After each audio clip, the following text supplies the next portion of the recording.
Welcome to the PRsonal Podcast, the podcast where we get to meet the real person behind the professional. I'm really excited to be joined by Sean Brown today. Sean is a TV dog trainer, director at Petsercise Group, and an ex-professional rugby player. Sean, how did it feel when you're walking out to a huge crowd about to take part in a major rugby match? It's a bit of a surreal experience because you've maybe been thinking of you're kind of thinking about it as a kid, and it's always there at some part of your mind to eventually play for like a first team and to walk out in a massive game. I would say that one of the more surreal bits of it was so one of my first games I played in France, and when I got there, some of the kids had like a little picture of us to sign, and I thought, oh, that's like a crazy. But the best part, the main thing I remember out that game was I think we were playing in front of about 20,000, something like that. And I did a high tackle in the game, and the entire stadium was booing us to get yellow carded. And instead, like, you're in the game and you're kind of thinking about, I'm hoping I'm not going to get yellow carded. But I remember just like looking around thinking like, this is like crazy. Like this entire stadium is just booing me. And I'm like stood there. So it's, it was like a dream, and it was something I had always sort of worked towards, and it was nerve wracking. And I was quite a nervous guy before game as well. But it's kind of, it's hard to take in. It's really just a crazy experience to go out in front of so many people. It's like a moment of dreams, as you say, isn't it? And yeah, and that moment is kind of do you know, you ever had the experience where when it's happening you don't really take it in, and then it's after? Yes. So it was like all the build up, and I kind of look back to the stuff I was doing in the warm up of the game, so I'm thinking, oh, you were such a kid there. You were so miles off it. And like my focus probably wasn't as good as some of the senior boys. Totally. That's why you need them players around you, because they kind of like they dial you in, and they kind of go, right, switch on a little bit. Absolutely, because you get so overwhelmed in the moment. So I was a junior Great Britain water polo player, obviously much smaller scale. We'd walk out to crowds. They were small scale, but they're still amazing. But you just you forget why you're actually there sometimes. It's easy for your eye to be taken off for the moment. And sometimes as well, it doesn't necessarily all go on like crowd size, because in sport especially, it's the meaning to you that creates the effect. You're so right, yeah. And so no matter, because some people just playing in front of their family and doing well for their family is a massive thing. Yeah. So it's I wouldn't say the crowd size was the biggest factor. It was more of like, I'm actually like walking out as a first team player here and delivering. Amazing. And that's where it kind of comes from. Lovely. Who did you play for out in France? It was when I was playing for Falcons, so it was in the like a European Cup game. Brilliant. And so we flew over, and I remember we had like a chartered flight. We flew over, and I just remember the whole experience was like a kind of a welcome to professional rugby, really. Oh, and did you have a long career playing rugby? I didn't really have a big one, so I turned professional when I was sort of 17, 18, and then I stopped when I was in like sort of early 20s. Okay.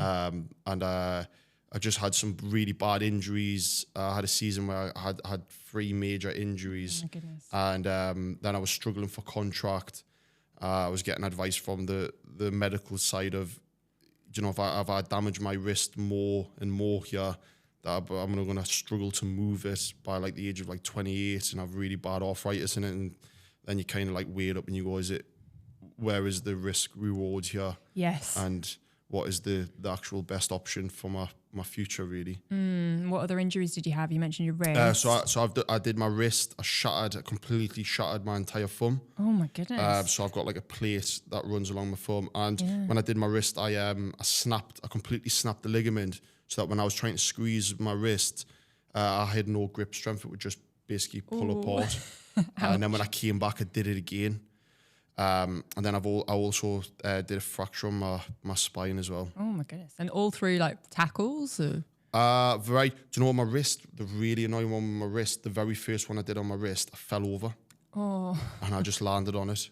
And it was just never right the same. And the thing is you have to then think, is this is it worth what I'm trying to do? And at the same time as well, though, you're trying to fight for a contract that these clubs know this as well. Yes. So the financial and the stature of a player of what you're going into, you no longer have, and you're you're no longer wanted really. So you're trying to like then almost beg for contracts, and it's so then I also did a lot of work with dogs when I was playing rugby, and I used to work with charities.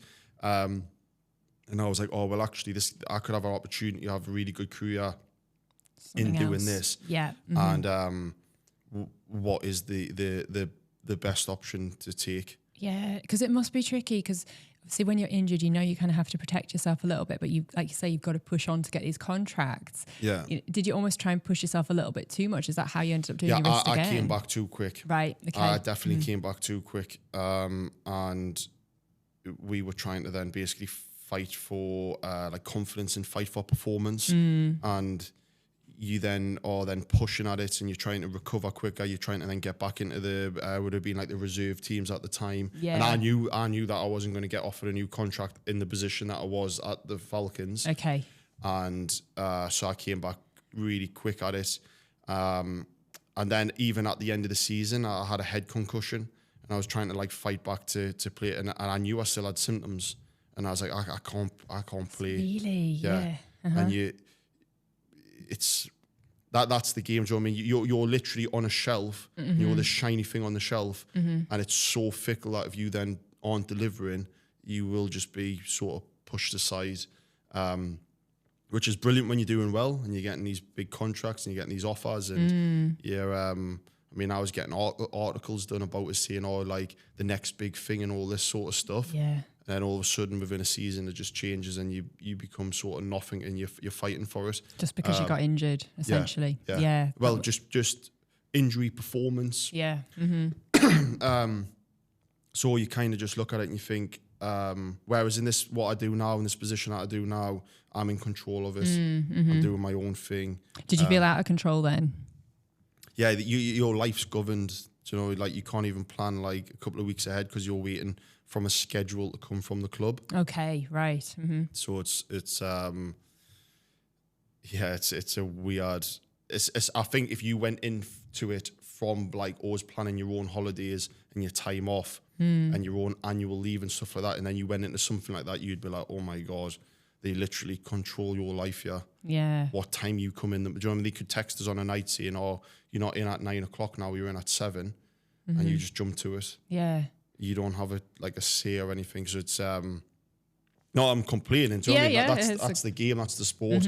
They're trying to make a performance team deliver, and they're trying to get everyone pushing in the same direction.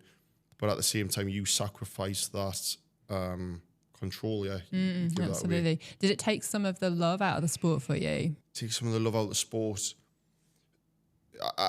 I kind of was so committed and delivering it that I wouldn't say it took the love out of the sport for us, but I would definitely say there was moments through playing that I really didn't enjoy it. Okay, yeah. It isn't, everything isn't all shiny and great and nice, and there's things that you question, but you can't do anything about it because the club have decided you're training at that time, or they've said that you're playing in this team, or they're doing it this way, and you might go like, I feel like that's completely wrong, but they're the people in charge.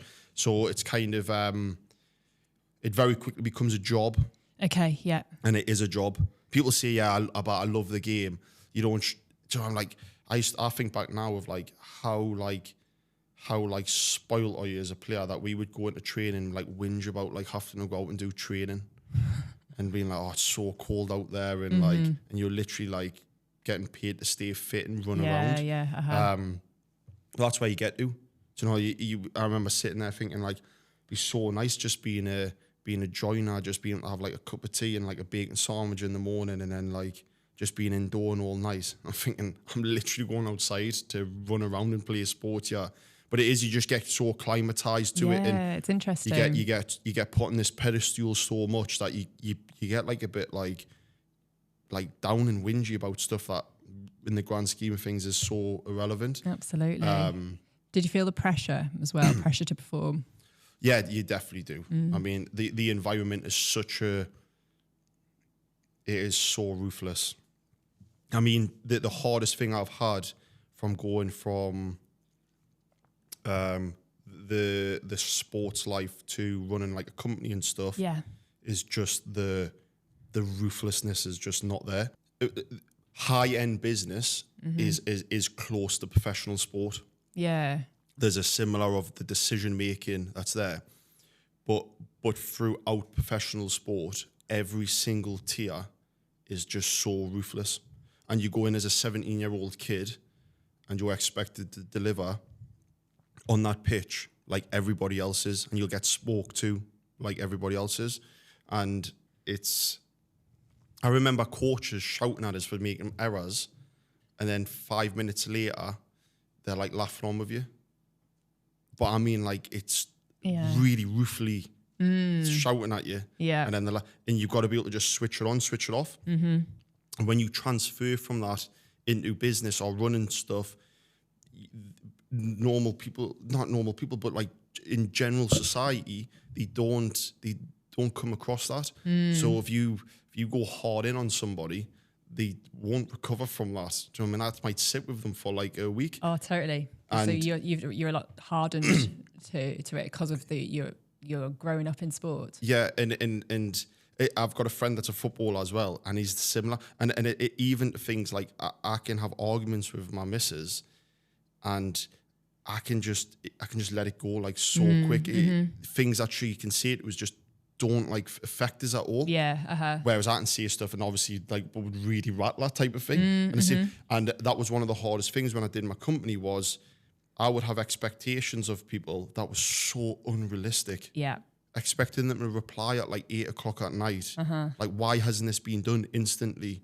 Why hasn't this been delivered on? And I'm thinking like they actually have like a life. Do you know what I mean? Yes. And because when I was a rugby player, if my coach rang us, I'd answer the phone straight away. Yeah. I could have been put in the squad and I would have dropped any plans I had on that weekend to go and then fly with them. Yeah. I get that. Yeah. You were on call 24/7. But that's not a great transferable skill. I think there's many great transferable skills from sport and sport at a high level in particular to running a business. But that isn't a good one, is it? Because like you say, you're so willing to drop everything. You kind of expect it of others. Yeah. And like as I've matured into the role and what I do now is you kind of go like, why would they? Do you know what I mean? Of course. And sport as well, remember, a lot of these people, it's their dream. It's all they thought about. It's all they want to do. Yes.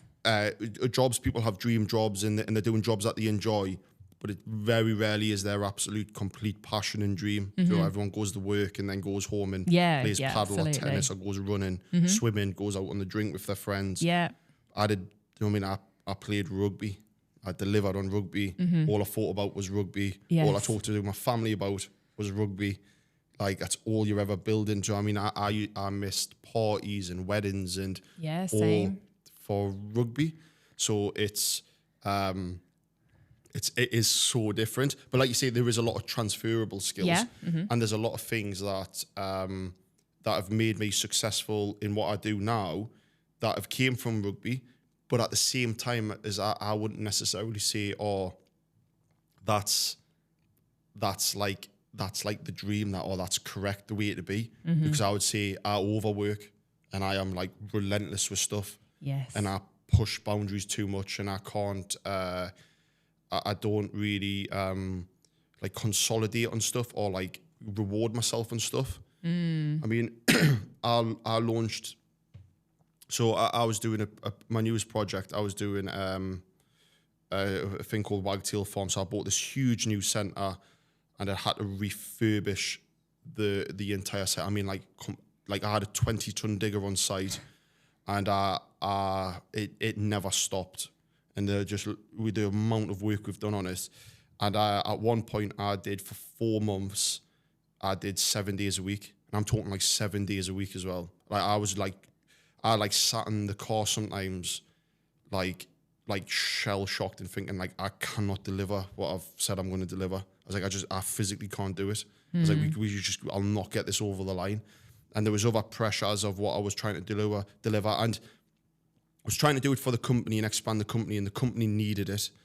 But as well as I was trying to launch an equine therapy for children and mental health, and I was doing work with the council and the NHS, and there was all these pressures. And I just remember sitting there, and only some of like really my missus and my really close friends like know like I would say I truly went to the edge of what I was capable of. And since you go through all of that, complete burnout, like just like shot to pieces, like almost like go out with my friends and I'd be like emotionless because I was just so like fried, couldn't really laugh, like just shot to pieces. I would say, launched it, said I was going to have a big break. Within about a week, I was starting new projects. I think it's from no matter how well you do when you were playing sport, you just moved on to the next thing. And I'm like that. It is just more of the next thing. I'm searching for something that I'll never get. Yes. And all my staff like love it. They're all like in the arenas and the barns and the equines about launching. They're all doing it up and saying, this is so lovely. This is what we're going to do. And like kind of enjoying it. Yes. And I'm kind of like, I've moved on. I've like, I'm thinking I'm going to do this next and I'm going to do that next. And once you need that pressure, that adrenaline rush. Yeah, I see it in my fiance, like just maybe when I get older, I'll just lose my legs a bit and I'll just slow down and simmer down. Almost like your body will force you to. Yeah. Because at the moment, I can't stop. And so like from an outside, you might look at that and go, oh, like, well, look at all the shiny things. Look at the cars he has and the watches he wears and these houses and all this sort of the shiny things that you see. But yes, from my mentality that gets you to there, but there's like a dark side to it as well. Totally, it can be dangerous. Yeah, that you just cannot stop. And so it has its benefits, but there is then the flip side to it where you kind of you think, well, can you slow down? Can you ease off? Or can you just like take stuff in and enjoy it? Yeah. But at the same time, I love it. You're just driven, so driven. Yeah, and do you think that early days learning how to be disciplined has come from sport? Oh, 100%. And just I think in general, people have like comforts and change, right? Yeah. People like routine and they have their steady routine and they have their comforts. When I was becoming a rugby player, you kind of learn to just sacrifice stuff. And I mean, like, I would sacrifice anything, really. And you could just lose your comfort at a flip of that. I would have moved anywhere. I'd have bounced anywhere. You'd have done anything. Yeah. I'd have gave up anything I needed to give up. And which is great means you can sacrifice, become high performance. But the downside is that I'm very comfortable with change. I'm very comfortable with giving stuff up. So there's the same again, is that discipline makes you kind of, if we went back to it, like ruthless. And a lot of the best high performance sportsmen out there, they have a selfishness about them. But you have to have it. You have to have it to get to the absolute pinnacle top. And then as you get more experience, there's the boys, like, so you kind of slow down a bit and you get more like call it wisdom, and you kind of like Roger Federer did in Korea. But at the very start, to break in, you have to be like that. Yes. And you have to have that absolutely relentlessness. So it's kind of I'm very good at, where it's the same again for my fiance. She hates change. She loves like the house to stay the way it is. Yeah. Whereas I'm always just looking at stuff like, can we add this? Can we add this? Should we build an extension? Should I do this? Yeah. She's like, oh my God, stop. Just please stop. Yeah. But I'm like that. If something sits the same for too long, I'm like, oh, let's like shift it up type of thing. Yeah. So yeah. It's interesting, isn't it? And what do you think's harder, being a professional rugby player or running a business? I would say it's the scale of the business. Yeah, it is definitely there would be the major effect. I would say I know guys that are running really big businesses that are in their 50s and 60s, and for them to be able to deliver what they deliver every single day is they're just relentless. It's like a different type of performance. Rugby, you can go up and down a little bit, up and down with form. You burn out a little bit. Let's ease them off. Let's bring them back in. It's a different rhythm, isn't it? Whereas I find the professional world, as owning a business, it is relentless. Yeah. Just being able to deliver a 7 out of 10 every single day and doing stuff you absolutely hate and just delivering on it every single day, just chipping away at you. Whereas rugby is like, you do have that thing where you love it. You've got that like passion for it. Yeah, it does turn into a job, but you like doing this. And then you're building up, you managed, and then all of a sudden you're trying to peak on a game day. Business isn't like that. Business is like, you're just chewing glass every day, all day, and you just keep doing it. And it's the performance. And I look at some of the guys and I'm like, oh my God, you're like next level, just being able to still just do this. And to be honest, that probably is one of my downfalls is when I was a rugby player, is maybe I didn't have the extra 1% in us. Maybe I didn't have that peakness about us. But one thing I would say that all my coaches would say that is I was like relentless.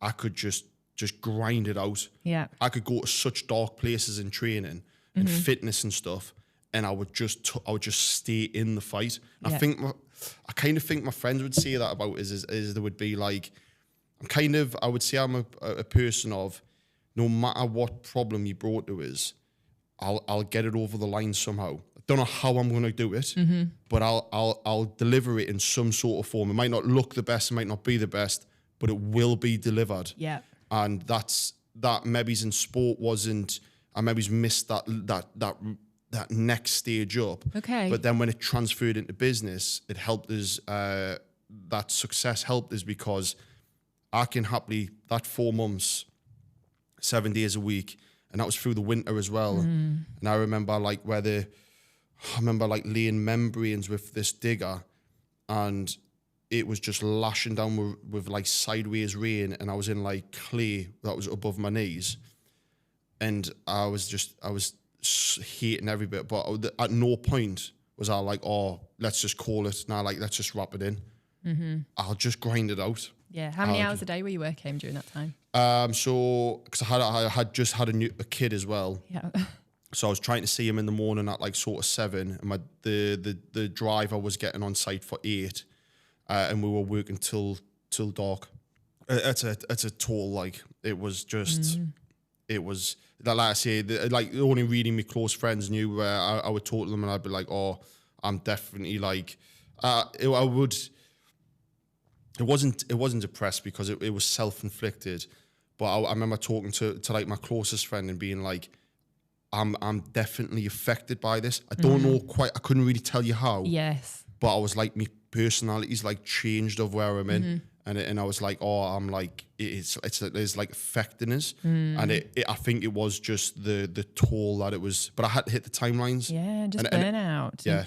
And people often say, I've burnt out several times in business. It's a cycle that seems to repeat itself. But, people just say, well, just take the day off, just have a rest. You almost can't at that point where you need to. You have to see it through to then it could be like a month. It could be another few weeks down the line where you think, then I can build in a break. But right now I'm too deep in it. I need to just keep going. And you just kind of manage yourself out of it. Yeah. But it's hard. You can't just switch it off. Yeah, and I would say it's like the dreamer in us. The possibility of like what could happen, what could this centre be, what changes and impacts are you going to make to the community, and to be honest, sometimes that's what keeps us going. Because I think like, kind of like would sit there and I'd be like, you're whinging about this, but you've self-inflicted it. You're like, what a position to be in. Like, you own this huge centre, and you're getting to do these. This is your job, and you're getting to do these amazing things, and you're gonna get to do these potential projects and stuff. And it was all from like your drive and you pushing towards it. So like what are you whinging about? And maybe it's like too hard of an attitude to have. Like, I should maybe be more like, oh, give yourself a break. But that then just keeps us going. I'm like, oh, just like if I was an athlete, I'd be like, just tuck in. Just when your back's against the wall, just tuck in for the next 10 minutes and just keep going. And that's kind of what I thought with Wagtail. I was like, like, come on, like 2 more months, just took it. I remember, honestly, I remember showing up to the site and thinking, I would go through this list of what I had to do, and it would like make us feel like physically sick, because I was like, it is so much. It was like every single job was like 3-4 days of work, and I was like getting up there like non-stop, and I was like thinking, I've got so much to do to hit these deadlines. Went through something like 60,000 screws alone, just like putting like timber stuff up, and I was like looking at the numbers that we were pulling out, and I was like, this is like relentless. But now it's delivered, I'm like, this is amazing. It was worth all of it. Yeah. And it's like you say, you talk to other business people, they've generally all burnt out at some point. Yeah. Like what I've learned through experience of, so when I've done like TV shows or high performance, or people that have got big businesses that have took on big projects, and whatever you want to deem success as, right? To sit at that table, everybody's normally paid, roughly speaking, the same cost. They've all suffered like bad burnout. They've all maybe came off the rails at some point in different measures of what's happened. They've all got like similar, they've had like similar like altercations with stuff, or similar things have happened. Yeah. And it seems to be that is just the cost to sit at that table. And I found it really fascinating, because as I went through life into different sectors, let's say, it seems to roughly always be the same sort of cost to get to that table. Yeah, definitely. I think you pay a price for everything, don't you? Whether it's good or bad. Yeah. There's, it all balances out in some sort of way.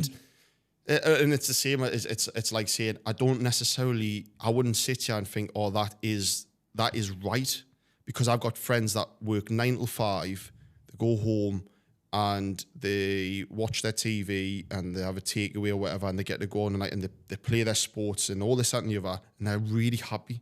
And I kind of go like, a lot of the time you're probably happier than what I am, because I'm constantly under like stress and things going wrong, and projects I'm trying to get to, which have timelines, and feels like I'm constantly fighting to get to the end.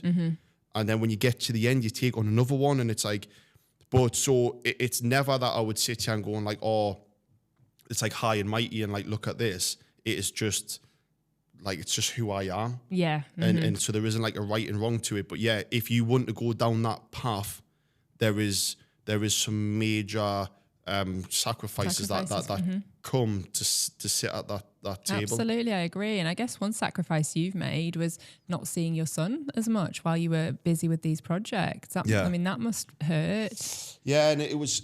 I think I would have. So he's about 16 months now. Okay.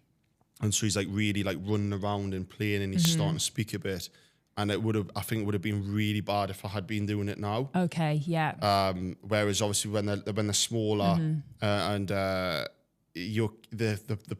husband is essentially a little bit less needed. Yes. Really, I wasn't as essential. Yes. But yeah, it was kind of. But then I was like thinking, I mean, I had him up there the other week, and he was like kicking a football around on this indoor arena that I built. So we've got an indoor barn, and I have put like an AstroTurf in it. Oh, cool. And he was kicking the football around it and stuff.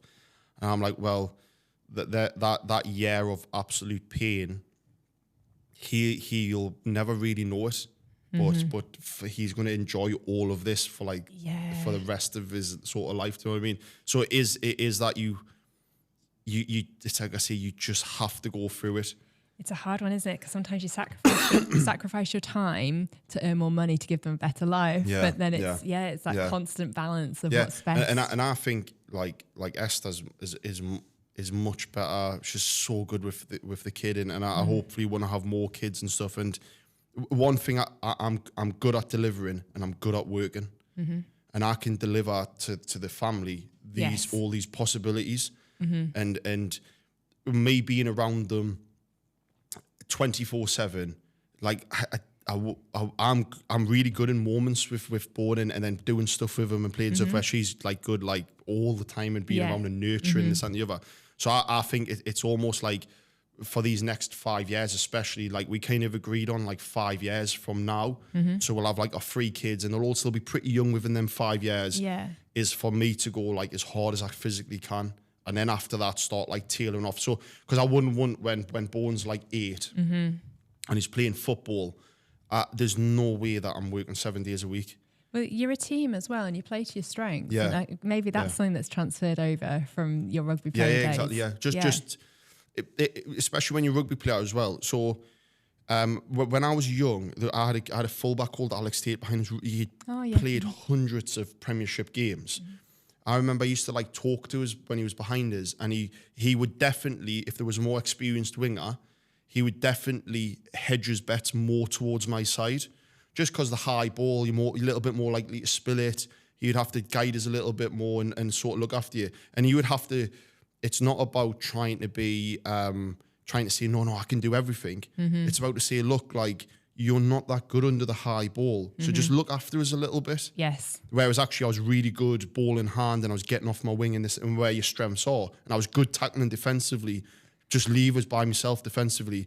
It doesn't matter how big the guy is, I'll stop him. I was good at it, even to the point where off a line out, we would put a fly half on the wing, and I would stand in the 10 position, and I'd be like, go and send your big forwards down my channel. I felt so comfortable. Don't need to protect this. And they knew that. Yeah. So it's accepting where you're good and where you're bad. Totally, which again is really important, not just in family life, but also in the business world as well. In teams. Yeah, exactly. Yeah. I think being open and vulnerable about your weaknesses then helps. We had an interesting chat the other day, and it was something that there was a couple of members of the team were like, oh, we really hate doing this. Actually, I don't like delegating it because I think, oh, you probably won't like it. But then someone in the team was like, well, I love doing that. So please do delegate it. And sometimes you just don't, you hold off because you think, oh, that's not a good task for me. But other people love it. Exactly. And as well, like, try and have people in your company that are better than you. Oh, always. Yeah. So I walk in, so we have like a hydrotherapy center. And when I'm in the hydrotherapy center, she'll sometimes be like, the kind of like, shut up, Sean. Like, do you know what I mean? Like, just, this is what we need, this is what we need. And I'll try and like my staff are like that, where there's things in motion, and I'll try and chip in something, and they're like, don't worry, like, just, it's fine, right? This is how. And then, so I'm kind of seeing the top pinnacle of everything now, and seeing the bigger picture. The bigger picture of everything, and that is like that. It's just be like, this is your strength, and this is what you're good at, and this is what you're good at delivering. Absolutely, yeah. But my hydrotherapist is brilliant at like doing the actual hydrotherapy, so I do everything around that, but the actual deliverance is she guides all of that sort, because she's better at it. Yeah. And so I've one thing I've always stuck with is, it was a quote of saying, it's being confident enough to lead, but humble enough to follow. And that's that is the best mindset, because back yourself when you need to back yourself, and pull everyone together. But at the same time, if you know that people know it better, like, don't have that pride to be like, oh no, I'm going to fight for, like, because that's ultimately what will help your company and teams deliver. Oh, I love that phrase. And so obviously going back a bit before you set up all the amazing business that you have, what was the kind of final breaking point, so to speak, when you thought, I'm going to have to retire and leave rugby behind? I remember I had my injuries, and then I had the concussion. Okay. And when I had the concussion, he said there was a couple of games left, and he was like, are you having any symptoms?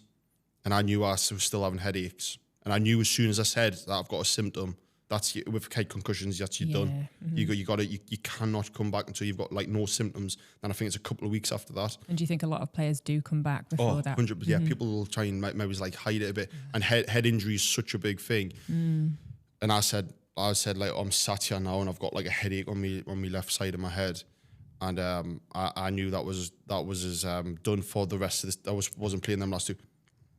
And them last two games were maybe in the balance. I think if I had really delivered well, I might have snuck a contest out the other. Yeah. And so then the week after, they were like, oh, let's call us into the meeting.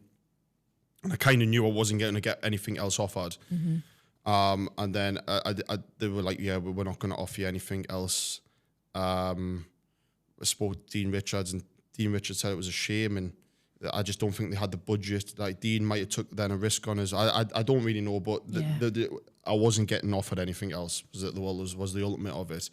And I remember like trying to find clubs, and like some of the offers that were coming in the potentials, and I was like, was like, if I get these bad injuries, this wasn't like life-changing money. This was like a standard salary, but you don't get it for many years, and I might like completely destroy my body. Yeah, exactly. Trying to like push through this. There's a lot at stake. And I kind of just had to weigh it up and just be like, well, is this now worth the risk? And I had an offer. So I had a guy that when I was young, I played at Wrighton Rugby Club, and it's where I played all my youth rugby. There's a guy called Skipper, owns a really big company, businessman. He always unbelievable guy, always looked after me so well. And he says, well, look, I'll offer you a contract, and I want you to play a few games for us. Nothing casual. If your body starts going, ease off. But I'll give you a decent salary. He's like, I want you to coach the lads, and let's see if we can like get this club. And we did. And in the end, that's when I was kind of like, do you know what? I'm going to do this, because what that allowed us to do is I only had to train twice a week for them on an evening, and I would play on a Saturday. Yeah. And that money allowed us to have the flexibility to start the dog company. Oh, yeah, brilliant. And I was kind of like, well, will you ever get that lifeline again? To be able to stop doing what you're doing. Yeah, lovely kind of bridging gap. Because I could have just stopped and lived off what he was paying us, and just had 2 years kind of just doing nothing. But I thought, this means I don't have the pressure, and I can really take my time with what I'm going to do. And that's when I was kind of then into saying, well, I always loved dogs, I always worked with rescue dogs. Couldn't really work in an office, and obviously probably through this podcast you realise I'm a bit like relentless with, I need to do stuff and be creative. I wouldn't maybe be the best person to work for somebody. And so then I started doing the dogs, and then the dogs took off. But that was the moment where I was like, I think this is the decision to take, because you're still young, you can still build that something. I still back myself mentality wise, and I was like, you'll not get this offer again. So you took it. And then I took it, and then Stories are at the heart of the Personal Podcast, and we're so grateful for everyone who comes on and shares them. Stories are also at the heart of a strong PR campaign. And at Harvey and Hugo, we believe that everyone's story deserves a chance to be heard. That's why we're on a mission to give you a voice amplified through the power of story. Our stories are shared in the form of press releases, social media, content marketing, videography, photography, animation, graphic design, and podcasting. Our stories aren't just heard, they're shared, watched, clicked, but most importantly, they are felt. It's this stirring of emotions that cuts through the noise to light fires within people and activate them towards your purpose. So one question for you. Are you ready to share your story? Harvey and Hugo, your voice amplified. That's great, because you do hear so many stories of like how retirement is so brutal to sports people. In so many different ways, because, firstly, it's all you knew. And then I do believe exercise, particularly at a high level all the time, you get the endorphins, dopamine hits, all of a sudden that's gone. And then there's the other factor of, everyone thinks of sometimes professional sport like the footballers, and it's not at all. You just also need to make a living as well. And you get it for such a short amount of time. So, and it can stop at any moment if you run out of contract or you get injured. So it's, you have to weigh it up of what can, is it worth the risk was essentially, and what I was getting offered and my opportunities, I was like, I think this is me. And like I say, I knew Skipper from when I was a kid, and I loved him, and I loved working with him, and I was like, I loved Wrighton Rugby Club, so I was like, let's just get back in there. And then let's kind of, I'm very big, which just comes on the change. I'm very good at once I've made the decision, I'll just not look back. Stick to it. I let's just go for it. So as soon as I had said, I'm just going to not be professional anymore, I'm going to do this writing thing, I never thought about it again. And did finding your passion for dogs, did that almost kind of give you that new love in life? Yeah, and it was honestly, it was the best thing for us. So like my mum and dad have always had rescued animals. Oh, lovely. Talking they'll rescue anything as well. Guinea pig, just take animals to my mum and dad, and they'll be like, oh, but we're keeping them now if it comes in. And so I always had rescue dogs. We always had dogs that had problems that we were working with. when I was at Falcons, I always did work with with rescue centre charities. Oh, brilliant. Did you work with Newcastle Dog and Yeah, Cat yeah, Shelter? Yeah, exactly, we were there last week. It's an amazing place. Yeah. So it was naturally that I was like, I want to work with dogs. I just started off doing dog walking. And to be honest with you, the dog walking I did was just like something to get us going. Because there is a weird experience. So if you're, when you're playing sport, right, you're always moving towards something, and you kind of have all this like energy around you, and you're always pushing forward.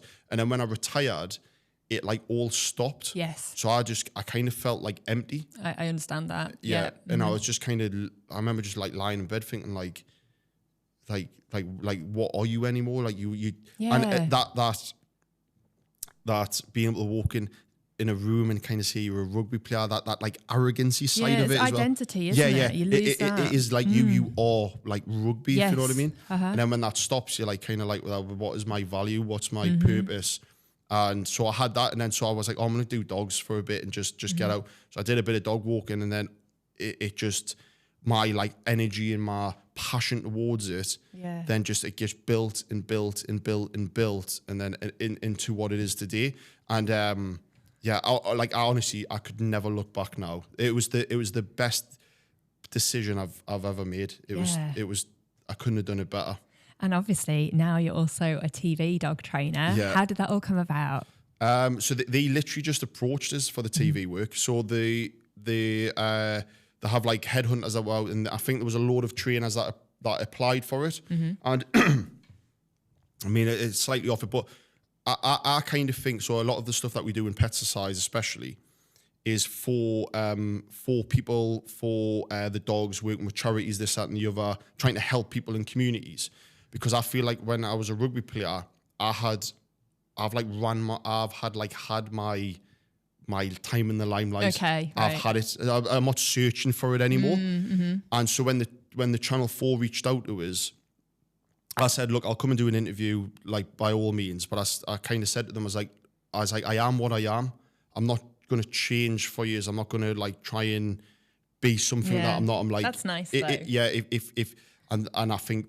I think the problem that they had was a lot of the people that were interviewing were changing for it. Yeah. So they were like, and then when I went and did the interview, they were like, we were exactly what we kind of want. And hopefully then when I'm on the camera, you will see that I am just me. Yeah. And so I went and did an interview down London, and then within a few days they rang us up and they were like, if you'll do it, will you come on and do it type of thing. Amazing. And then it kind of went from there. So it was kind of I didn't apply for anything. It's a bonus. They just found us. Yeah, it's meant to be. Yeah, and then obviously we've just done season 2 had just been out. And is that the Bad Dog Academy? That's the Bad Dog Academy, okay. Yeah.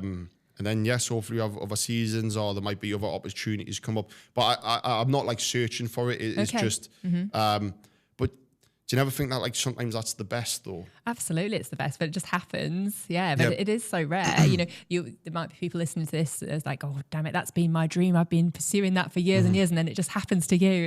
It's so unfair, but that's the nature of that industry. The thing is with TV especially, and people that are watching this podcast is whatever you're doing, do amazing things and push the boundaries. And like we said about the cost to sit at the table, if you're doing that sort of stuff and you're doing these outrageous things within your sector, these opportunities, they're kind of like magnetized to you. And the people that are just trying to chase TV, they don't have that background behind them. They don't have the thing that people essentially want. Yeah.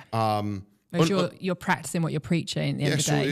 It was just that I was already doing all these things with dogs and doing crazy swimming pools for them, and like I've got like a dock diving where people jump off the dock with their dogs, and like so I was already doing all these. So then like when TV comes along, they're kind of like, oh my God, this guy's crazy. You seen what he's doing with dogs, and it kind of fits the bill. You're already authentic. You're already doing it. Exactly. Yeah. Whereas but it's from doing all that stuff, and that's what I say. Because you can do anything, and it can be really interesting. But it's about you got to push the boundaries. You got to do the exceptional things. Absolutely. You got to do the hard stuff that gives you that like, wow, that was Yeah, without almost craving that limelight. You were doing it anyway, you know, whereas some people are like, oh, look at me, I'm doing this filming on social media, but you were just doing it for the love of it. And because the social media, the following, it just naturally happens. It just builds and it just snowballs. And especially in today's society, with the amount of stuff on phones and TikTok, Instagram, social media is always there. We maybe get a little bit too bothered about like how many likes we get and how many followers you get, and it doesn't always correlate to like how much the company's earning or how well the company's doing. Whereas I'm the opposite. All I'm bothered about is delivering the best stuff to our clients and the dogs, which then in turn has made us have good revenue, which in turn I just then backward invest it and do more crazy stuff and build more. And you just get this like circle, and then all of this other stuff on the side just naturally it's a bonus ties in. as well. It just ties in. It's absolutely the right way for it to be. Yeah, absolutely. Because never get lost on the. It's quite a fickle world, TV. Okay. And don't get lost in that limelight, that pedestal, that I'm famous or I'm going to be a celebrity, this, that, the other. To business. Business has been around for hundreds of years. Business doesn't care. The bottom line, the cash flow doesn't care. Exactly. If your numbers aren't good, they're not good. So obviously it can help by having that elevated profile, and obviously that's what we do as a business in Harvey and Hugo, but absolutely you're right. You can still have that elevated profile, but just always squander it or not use it for good reasons. And think about everything that you're doing in marketing. It's you're using that platform that they have, and you're just trying to then get it out there. But you got to have the platform, you got to have the core, you've got to have the thing to then build upon. It must be good for business though, having that profile. It's amazing, and we see a huge influx when the TV. So, and we do loads in marketing. We're huge on it, and everything about. If we launch new experiences or new services, it's all about then how do we get it out there so people know about it. Because if they don't know, they don't know. Exactly. You know what I mean? That's the biggest thing. Yeah. But at every single point in Petsercise, you always have to bring it back to what is the thing that you're delivering, and we're delivering it for the dogs or the people, and how is the service package, let's say, and then we build upon that from everything. Absolutely. So we'll then run testers, and we'll make sure we've got it right. And then we'll go, right, now we need to try and get it out there. The simple things, like, are your customers happy? You know, exactly. Doesn't matter how big your profile is, your ego, you know, anything like that. It's about are the customers happy? Exactly, yeah. And I think that's where maybe people get a little bit muddled, where they go for the marketing before the services really then, before they've got it like boxed off, and they're kind of pushing for something that doesn't match in. Whereas we're very big we're just about delivering a core, really good experience. And then once we've delivered that, and we go like, do you know what, these... we just did a thing with dogs where kids were coming along, and it's giving education to kids, and they come with their mum as well, or their mum and dad. And they basically, we've just launched our first pilot of it, and it was brilliant. The kids loved it, the parents loved it. And then so now we've done the pilots. We're now going to then be like, oh, let's launch more of them and let's push it on more. But it's all done off the pilots, all done off that core of what we were trying to build. So important, rather than just what you think might be good. You know? Excellent. So when you're on TV, is there a common mistake people make when training their dogs that kind of creates these bad dogs, so to speak? That's a one to unpack. I would say the biggest thing with dog behavior in general is a lot of it is that people just don't know. So 9 times out of 10, people are trying to do the right thing, and they don't realize that personality that they have, or the thing that they're doing, is actually then like made the dog worse. Okay, yeah. For whatever reason that is. So it's not like people come on the Bad Dog Academy and we're like, oh my God, these people like hate their dogs. Of course, they literally all love their dogs to bits. It's just they haven't seen it. So then when you match the dots up, they're like, oh my God, makes like so much sense.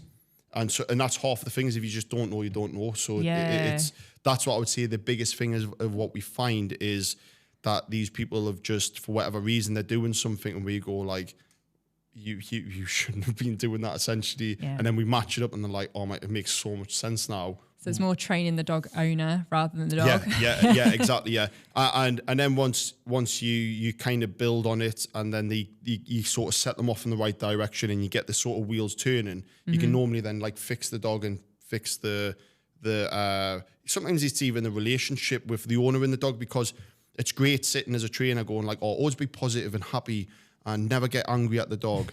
But when it's chewed your sofa up for like the 10th time and you don't know why, it's like natural. So sometimes then speaking to someone can be almost like a kind of like a therapy. It can be like they say, oh, look, you're not alone.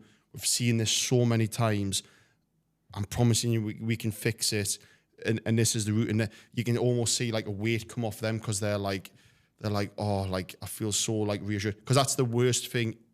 Anything in life is if you're the only one that has it, you feel so isolated. That's like where the worry is. And it's when you go and then see someone and you go like, we've seen this a million times. You're going to be fine. Yeah. That's where they go like, oh, like, thank God, we've got a path. Yeah, definitely. Yeah, because some of the dogs are quite bothersome, aren't they? They're quite naughty. Yeah, and stuff like, I mean, when we did the Canna Corsa, do you know that's going to be a 70-kilogram dog, right?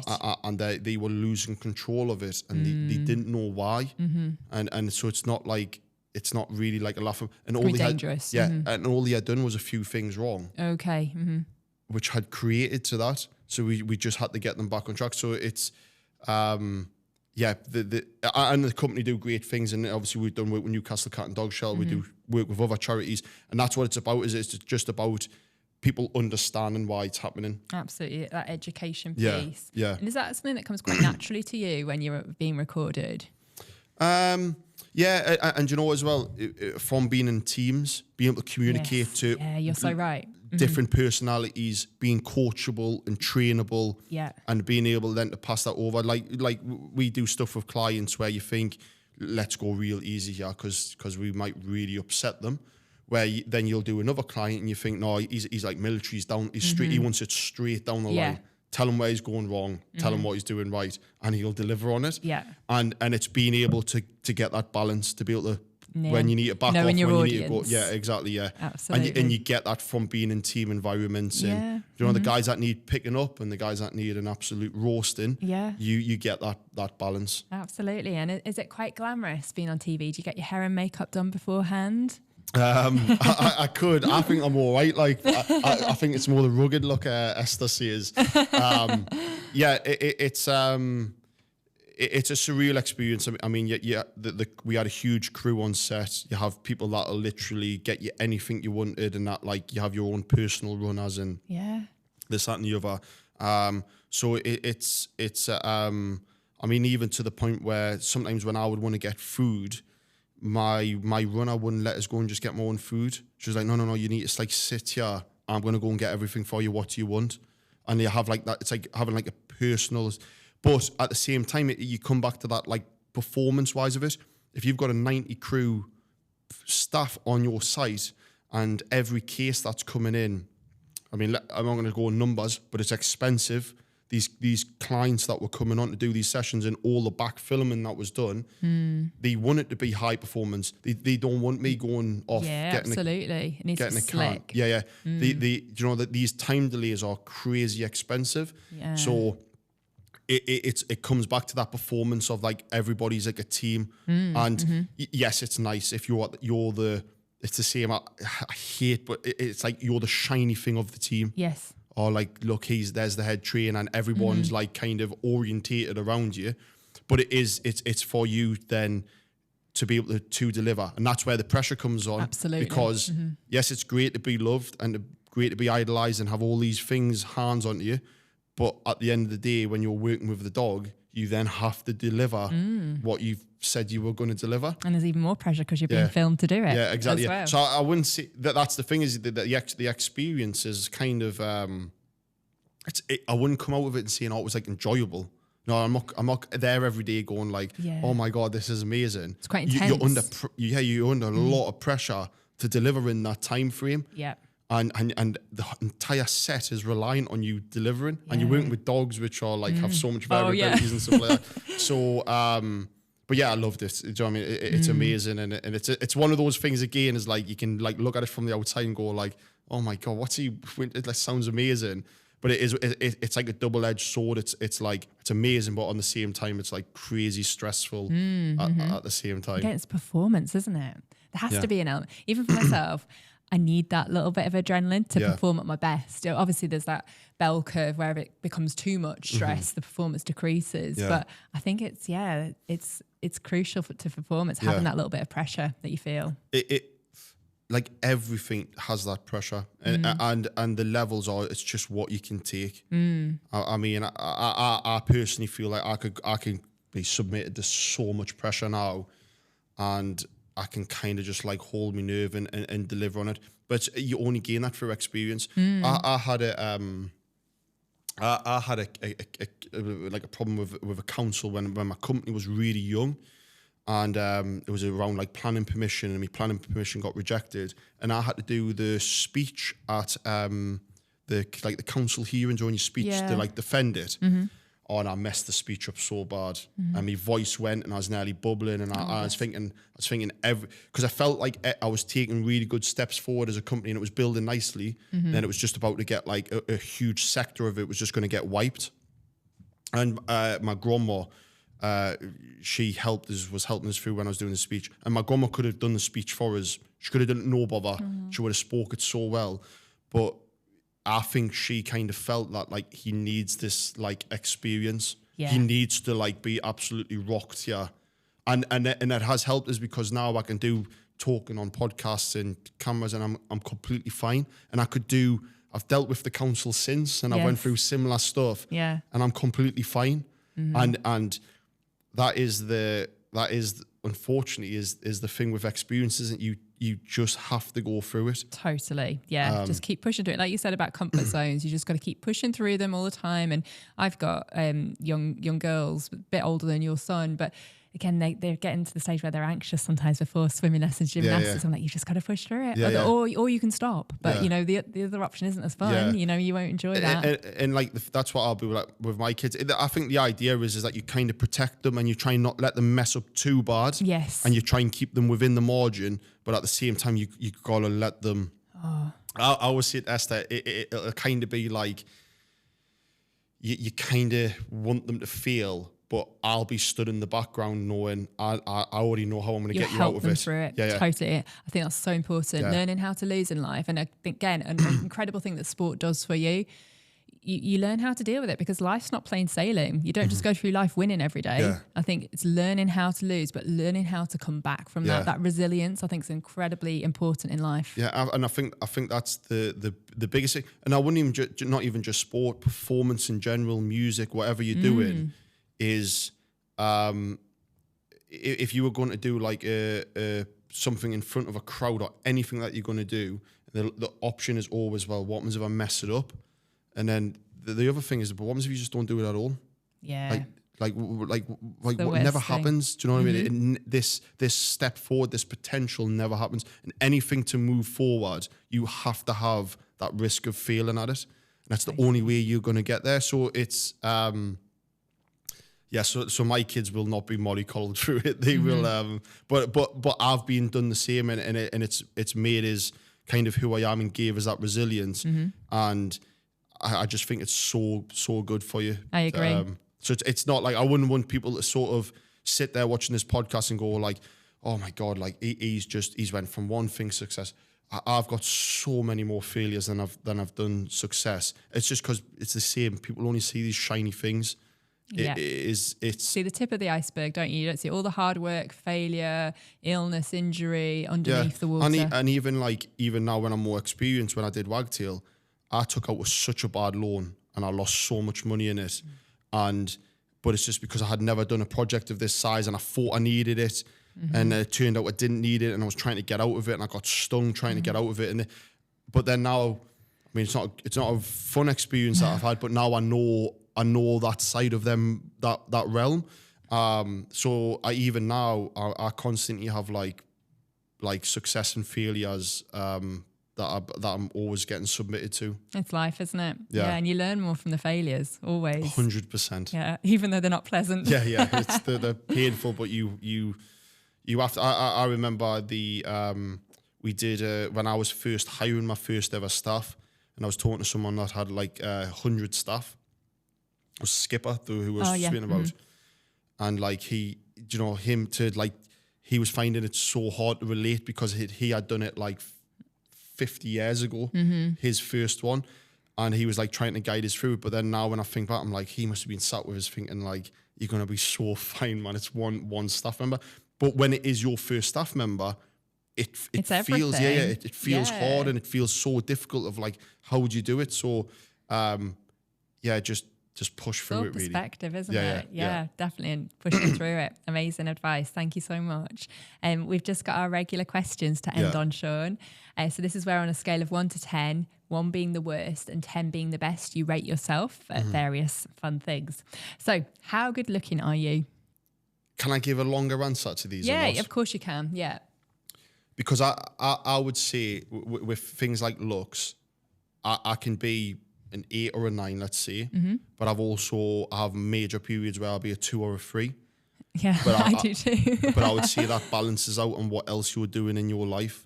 Yes, you're so right. So I have periods where when I was a rugby player, you're getting paid to stay fit, this, that, and the other. But I probably wasn't as good of like a boyfriend, or like because I was so like selfish and like all about me. Do you know what I mean? And then I'll have periods in my business where the business is doing really well, but my looks will go because I'm eating like Greg's and McDonald's every day, and I'm just chugging it out and wearing like minging. So it's that sacrifice and that balance of where you want to be. So do you want to have a six pack? Do you want to have these amazing looks? Do you want to smell really nice and have like your beer all in line and this, that, and the other? Or are you in the trenches just delivering on work every single day?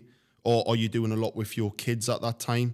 So your maybe aren't like having a shower every day. Or do you know, I get it. however the balance is, there is a balance to it. That's a really good point. And there is there's the cost, because I've had periods where I'm making lots of money, I'm wearing like absolute drib drabs, and I'm like completely out of control. My hair's like dead long, but it's just because I'm like so in the process of trying to absolutely that reality versus perception as well, you know.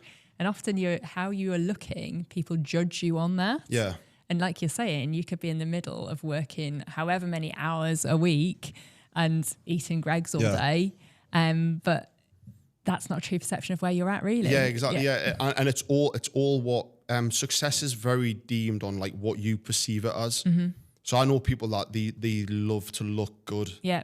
And they love going out and looking really good and nice. Whereas I think me, I did more look like technically looking good, but being strong and nice was more for like sport, for like delivering it towards something. Totally, yeah, I get that. So I can go out now and be like, I'm not really bothered that my arms aren't that big. It serves no like principle to it. But I would definitely say I do have an ego around being successful. I like being able to say I'm doing these new cool projects. Okay. And that's what like then would matter to me. Yes. So I would say in business in general, I'm always around an 8 or a 9 on how hard I'm trying to push, because that's something that's probably quite sensitive to us. Absolutely. I've probably got a chip on my shoulder, and something probably comes from when I played rugby of saying like, well, you've rejected me.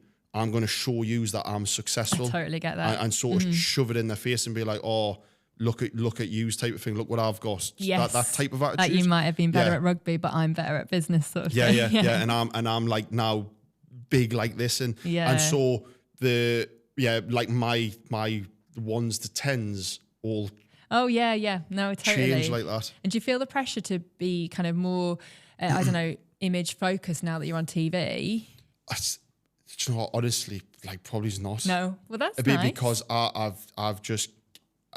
moved away so much from being like trying to like beg to people which is what I felt sometimes rugby's like. Yeah. And trying to like perform for people. I'm like, I have beliefs in my head of what I am and what I'm going to try and deliver on.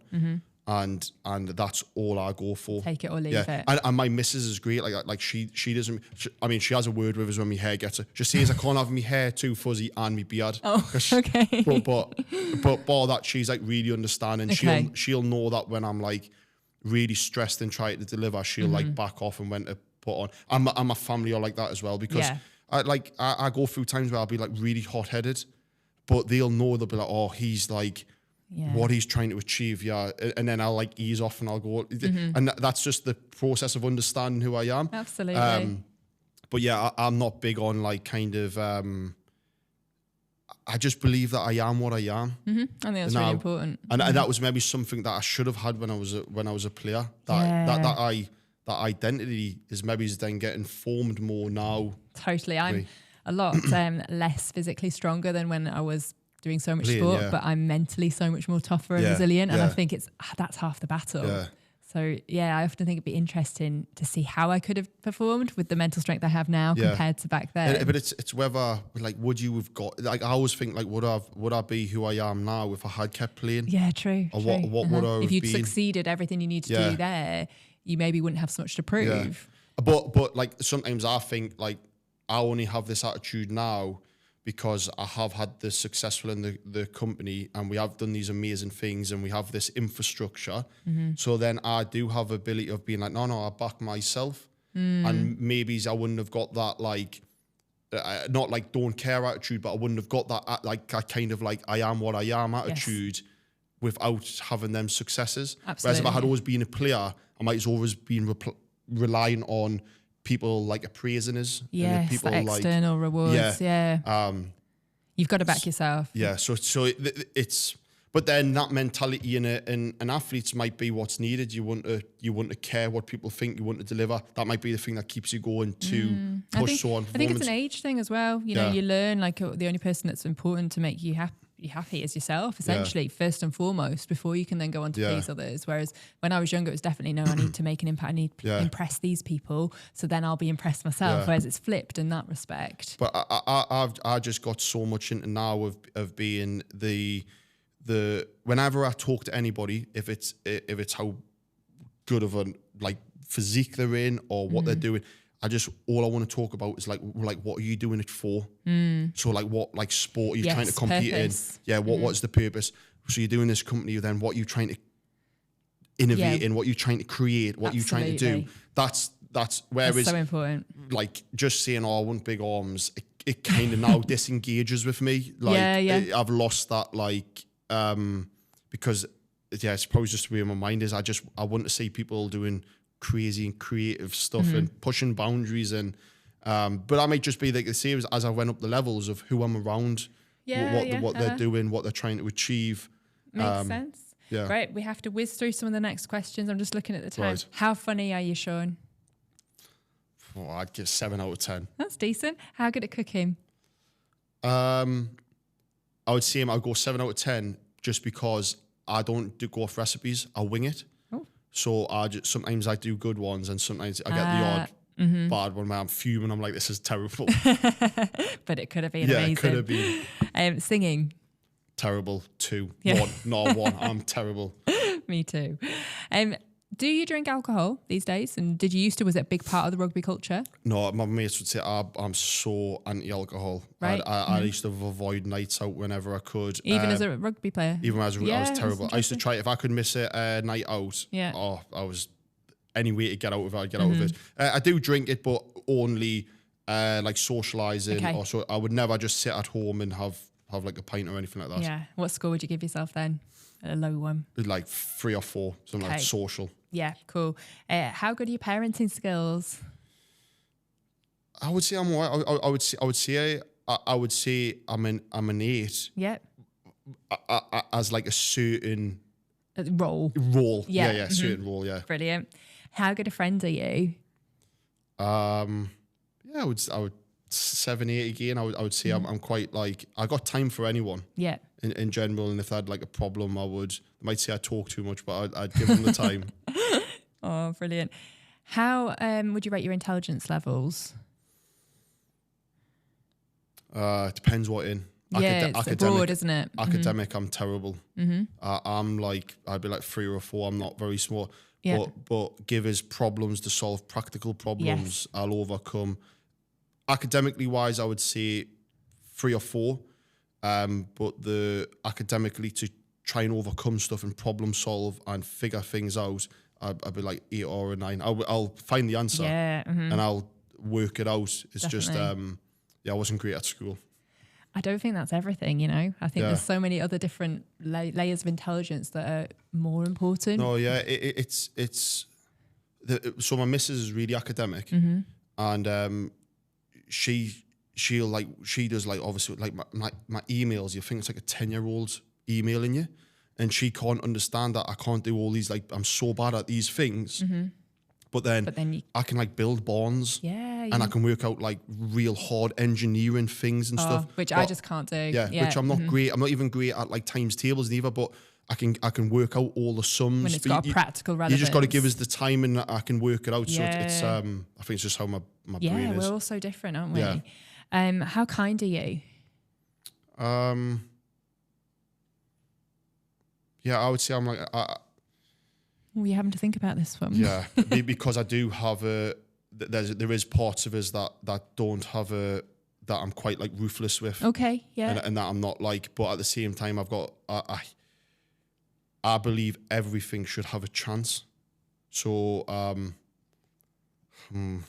have to go down like a 6 or 6. I'll have to go down the middle. Okay. Because I have good sides and more ruthless sides. Do. Yeah. Like animals and stuff. Every animal should have a chance. I believe every person should, and the new stuff that we're launching. But once they've used their chance. Yeah, but there is also I do have a place of like people that are taking the mick and stuff. I'll just be like, nah, I'm not very soft with that. Fair enough. Okay. And how good at sex are you? Did you check in with Esther on this one? No, yeah. She might ring and say he's definitely not that. 7. 7. All right. Brilliant. Thanks so much, Sean. Thank you.